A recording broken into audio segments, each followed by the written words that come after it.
He said I was his queen, that he'd build an empire with me. But when it all crumbled, I was the one left in the ruins. My name smeared, my life shattered, and him, untouched. This is my story, the one they tried to bury. The story of how he broke me, then blamed me.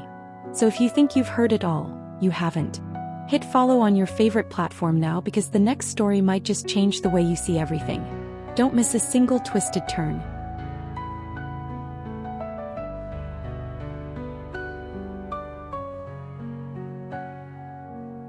They say the streets of Kingston remember everything. And I used to think I was one of the lucky ones who could walk them untouched. Just a girl with a little perfume, a tight skirt, and ambition leaking through every smile. But you know what they don't tell you? Charm can be a disguise. Power wears perfume too. And sometimes the person pulling you in with compliments already has the blade to cut you loose. My name's Shauna. 29. Born in Augusttown. Raised by a mother who worked 2 jobs and a grandmother who read psalms like they were secret codes. I was always the bright girl. Pretty enough to get noticed, sharp enough to hold my own. But not sharp enough to see him coming. His name was Andre Hart. But everyone called him CO. Even back then. He wasn't corporate. Not officially. He ran what he called a marketing firm, out of a glass front office near Halfway Tree. But in Kingston, when a man in Clark's shoes whispers about market dynamics, and you never see a product sold, it's not about products. It's about people. I met him at an event in New Kingston. One of those rooftop mixers full of fake business cards and real manipulation. I was doing promotions at the time. Wearing red. Tight dress. Smile on cue. He watched me from the bar like he already owned me. Not in a creepy way, not yet. Just calculated. Like a man who knew the value of body language, posture, presence. You're the kind of woman empires fall for, he said the first time we spoke. And you're the kind who builds them? I smiled. He laughed. Or burns them down. That night he didn't ask for my number. He gave me a phone. A whole damn phone. Said, "This is a direct line. You'll only use it for me." I should have known from that moment he didn't ask. He assigned. Over the next few weeks, my life shifted like sand under pressure. Andre introduced me to a world I didn't even know existed. Not uptown. Not ghetto. Something else. Shadowed secrets and soft leather backseats. "This is the lab," he'd say, walking me into meetings where no one looked at their phones but everyone left with instructions. He said I had true body intelligence. The way I moved, the way I read people, the way I made men underestimate me. He called me his social weapon. He started training me in persuasion techniques, NLP language patterns, cognitive psychology, and something he called ethical marketing. But it wasn't ethical. It was engineering stories to reshape reputations. Whisper campaigns. Fake social media outrage. Emotional infiltration. He taught me how to spin a breakup, destroy a rival's credibility, plant ideas in people's heads without them even knowing. It was intoxicating. But somewhere in the rush, I stopped seeing what was real and what was performance. He told me I was his secret weapon, but only in private. Publicly, I was just a girl he knew from the past. That's when the gaslighting started. One minute I was the queen of the operation. The next I was imagining things. And the first time I caught him in a lie, a woman's bracelet on the dresser in his server room apartment, he didn't deny it. He laughed. "You're a tool, Shauna. Don't fall in love with the hand that uses you." The thing is, I should have walked away. But when someone teaches you how to manipulate reality, you forget what truth feels like. And when they pull you in with a mix of power and pain, your mind starts racing with what ifs and maybe it's me's. By the time I realized I was no longer part of the plan, I was the exit strategy. You don't forget the first time you ruined someone. Not for a good cause. Not in self-defense. But because someone you loved told you it was necessary. Andre said her name was Camille Ellis. An uptown lawyer. Early 30s. She was blocking a land deal he had brewing in Portmore. Something involving offshore accounts, a shady real estate trust, and a shell company named X&O Holdings. I didn't ask questions. Not then. Because when Andre looked at me and said, "You're the only one I trust with this," I mistook that for love. He gave me a dossier in a manila envelope. Like I was some kind of spy. Photos of Camille at brunch. Her license plate. Her son's school. Notes in his handwriting. Triggers. control, motherhood, validation. At the bottom, use her ethics against her. This was psychological warfare. I knew it, but a sick part of me felt powerful. The student becoming the weapon. My mind was racing with persuasive tactics, mitigation techniques, influence psychology. I wasn't just a girlfriend anymore. I was the machinery behind the scenes. And somewhere between obsession and duty I lost myself. The plan was subtle. We crafted a fake women's empowerment group online. Celestial Insights. Female Leaders of Influence. With AI-generated images and carefully curated bios, we made it look like a legitimate Caribbean think tank. Camille got an invite. We knew she would bite. Andre said, "Smart women never resist being seen as smarter." I played the role of founder. I built rapport with Camille using language tools, mirroring her tone, referencing lore reviews she'd written, creating an emotional bond around ethical standards and women in power. I sent her hand-signed letters, spoke of influence mastery and psychological principles of leadership. Then slowly I began weaving in doubt.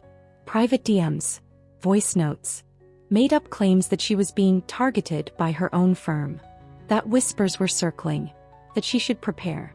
Andre gave me everything. The photos, the dirt, the names of people to mention just convincingly enough. And I delivered it. Drip by poisonous drip. It worked. Camille submitted a leave of absence for mental clarity and emotional preservation. Within a week, the land deal went through. Andre made millions. Me. I was given a new pair of designer heels and a night in Ocho Rios to relax the queen. But I couldn't sleep. Not because I felt guilt. Not yet. But because I realized I had just erased a woman. A real woman, with nothing but a fake Instagram page and a carefully engineered story. And I was good at it. Too good. That night, alone in the hotel bathroom, I stared into the mirror and whispered, "This is who you are now." But the truth was louder. This wasn't me. This was him inside me. The tools he gave me. The language. The psychology tips. The ability to make people believe anything. They weren't gifts. They were weapons. And I was holding the barrel against the world. But the trigger? That was always his finger. 3 weeks later, I found out Camille had checked herself into a wellness center in Mandeville. No charges. No scandal. Just gone. Vanished from public life. That's when I started to ask, what did we just do? And Andre's answer? We engineered success. That's leadership, Shauna. Welcome to the ruthless world. I stopped being a girlfriend that day. I became a tool. A server. A backup plan with a heartbeat. I stayed. Because the deeper you go into manipulation, the harder it is to remember what freedom even looks like.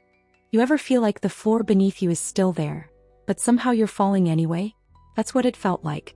Not all at once. Not a cliff. A slope. A slow, calculated slide into the part of yourself you swore you'd never become. After Camille, Andre changed the game on me. He started pulling back.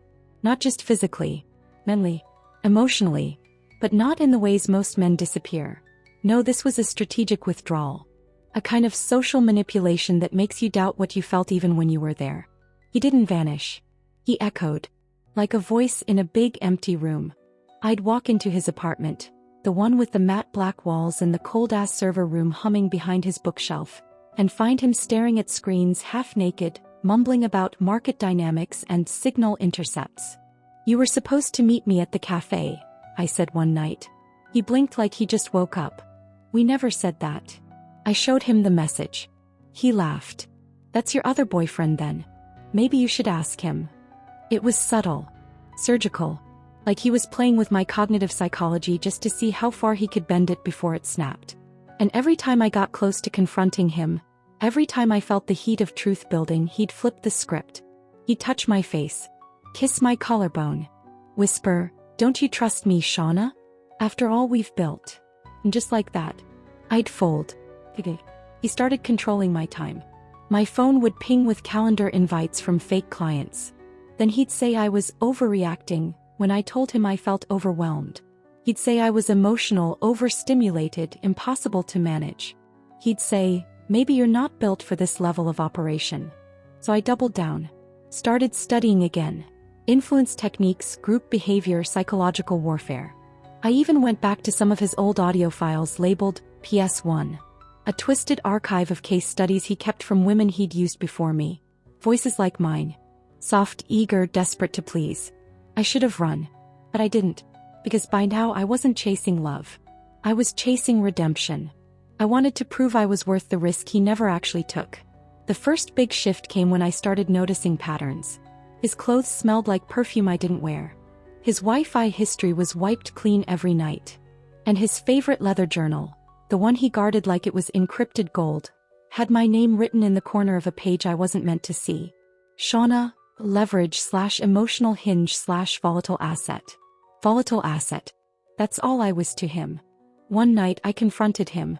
I walked into the server room, shut the door behind me and dropped the journal at his feet. He didn't flinch.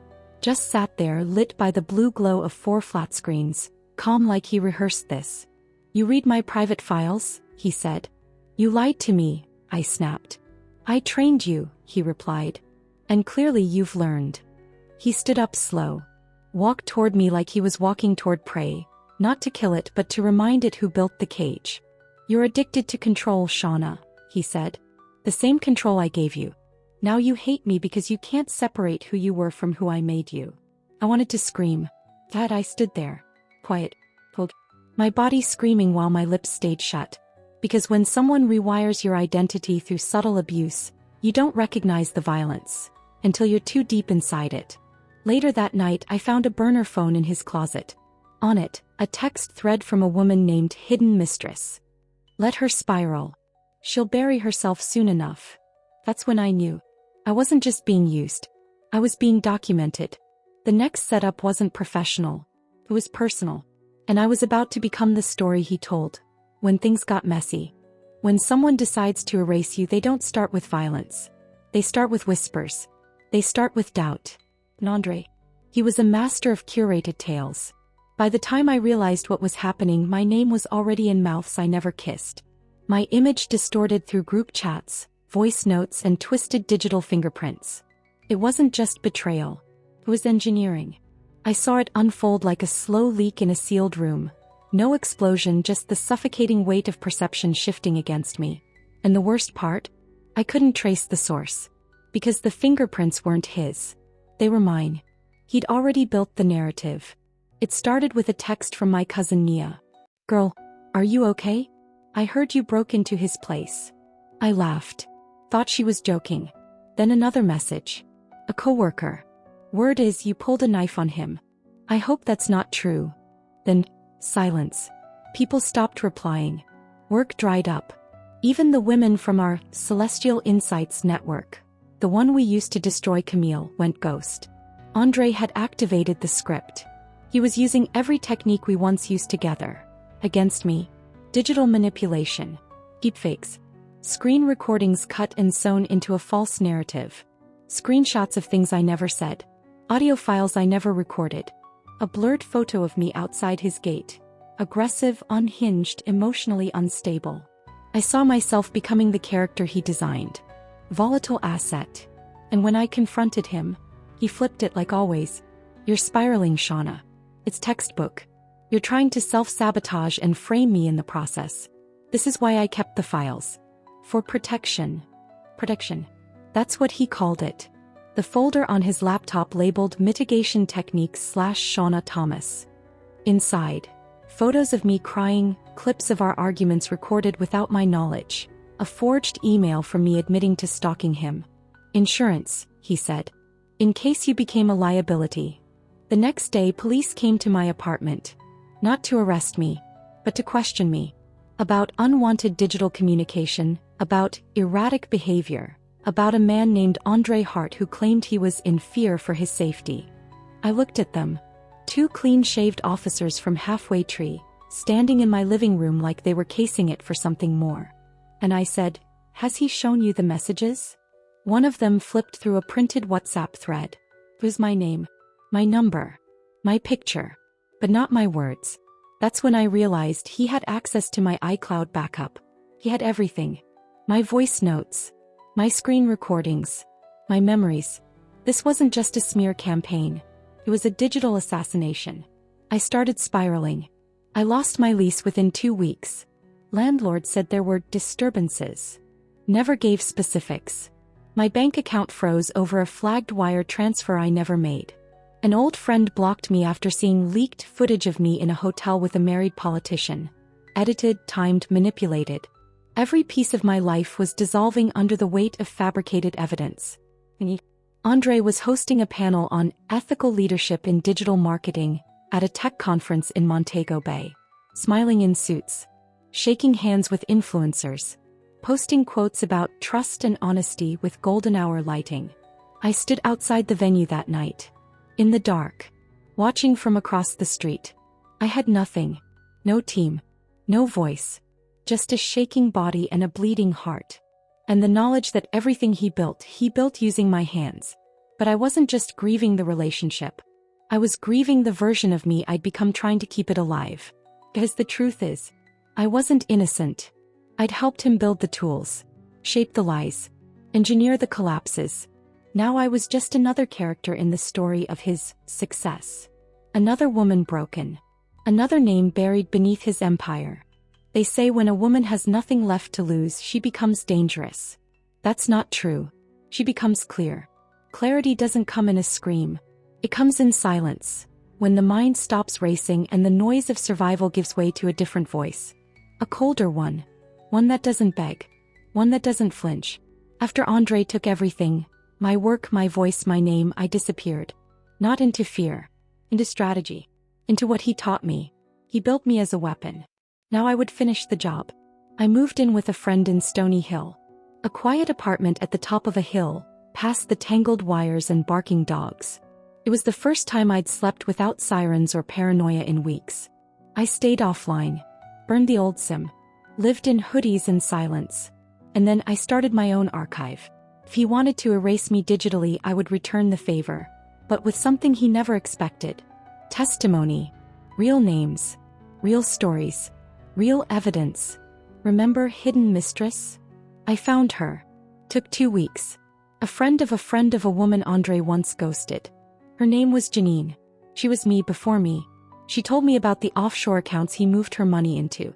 The fake nonprofit he used to launder donations. The revenge porn threat. The same emotional breakdown, gaslighting, the false protection folder. He still had screenshots. Voice notes. She kept them for insurance. Turns out I wasn't the first woman he tried to bury. Just the first who came back with a shovel. I reached out to another woman, Andrea. A former PR rep turned ghost. He'd used her to seed fake articles. Buried bylines, she called them. Articles designed to push smear campaigns. I showed her the files Janine gave me. Her hands shook. She agreed to help me. Together we built Exposure Protocol, an encrypted folder hosted offshore, backed up in 3 continents, containing every scrap of Andre's digital fingerprints. We cataloged payment logs to fake marketing bots, server room blueprints for data harvesting, recordings of his leadership psychology sessions, where he taught men to engineer collapse in emotional women. We gathered testimonies, financial trails, call logs. We engineered his end. But I didn't want to destroy him in silence. I wanted him to watch it unravel, just like he made me watch mine. So I pitched the story anonymously to a freelance journalist in Kingston known for investigating corruption. She was skeptical at first, until I dropped one sentence into her inbox. Ask Andre Hart about Project XNO and the folder labeled Volatile Assets. Her response came within hours. Meet me tomorrow. Bring the files. Bring your truth. The day we met I wore red. Like I did the night Andre first called me a queen. But I wasn't dressing for power this time. I was dressing for war. The article went live 3 weeks later. Title: The Empire of Influence. Inside the mind of Jamaica's most dangerous social engineer. It spread like wildfire. Instagram, Twitter, WhatsApp groups, Reddit threads. Voice notes from women I'd never met poured into burner accounts. One of them wrote, "I thought I was crazy. Now I know I was just his product." Andre responded like a true con artist. He denied, deflected, spun it as a hit job by bitter exes. But this time, no one believed him. Because his voice, once so commanding, now echoed with fear. Because this time we had the server room. He hasn't been arrested. Yet. Men like Andre rarely wear cuffs, they wear masks. But his brand is ruined. His speaking engagements cancelled. His name is poison in digital marketing circles. And the women? We're still building. Still organizing. Still remembering every whispered instruction he ever gave. They say when you expose a manipulator it sets others free. That's not true either. It only sets you free. But sometimes, that's enough. 3 years later I saw him again. Not on purpose. Not by invitation. He walked into the cafe in Ligony like nothing had ever happened. Same gait. Same smirk. Wearing a crisp linen shirt, loafers, sunglasses pushed up on his head like a man untouched by consequence. But time had touched him. Not physically, no limp, no gray hairs. Just hollowness. The kind manipulators get when no one's left to admire them. I had already paid. My laptop was zipped. I was ready to leave. But something in me, something unburied and unfinished, said stay. He didn't notice me at first. Until I said his name. Andre. He turned like someone had dropped a weapon on the table. And when he saw me he froze. Just for a second. Then the performance kicked in. He smiled. Sat down. No permission. No apology. Just the same old confidence. But this time it didn't move me. You look well, he said, scanning me for weakness. Heard you became quite the influencer. I became something, I said. He leaned in, eyes narrowing. You got your revenge. You happy now? That word, revenge, used to light a fire in me. But now it sounded small. No, I said. Because you were never the goal. I was. He sat back, quiet. I wasn't trying to destroy you, Andre, I continued. I was trying to resurrect myself. You just happened to be standing in the way. He tried to laugh. Failed. You think anyone cares now? He said. It's old news.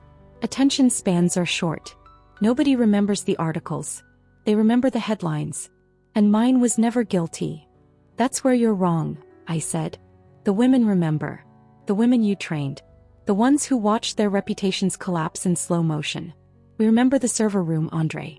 The whispers. The mitigation techniques. The files labeled after our names. His face twitched. You built an empire on human dynamics and emotional warfare. But you forgot the one law that can't be engineered. Truth always lingers. It doesn't need likes. It doesn't need followers. It just needs time. He didn't speak after that. He just sat there watching me. Not the way he used to. Not like prey. But like a ghost looking at the living.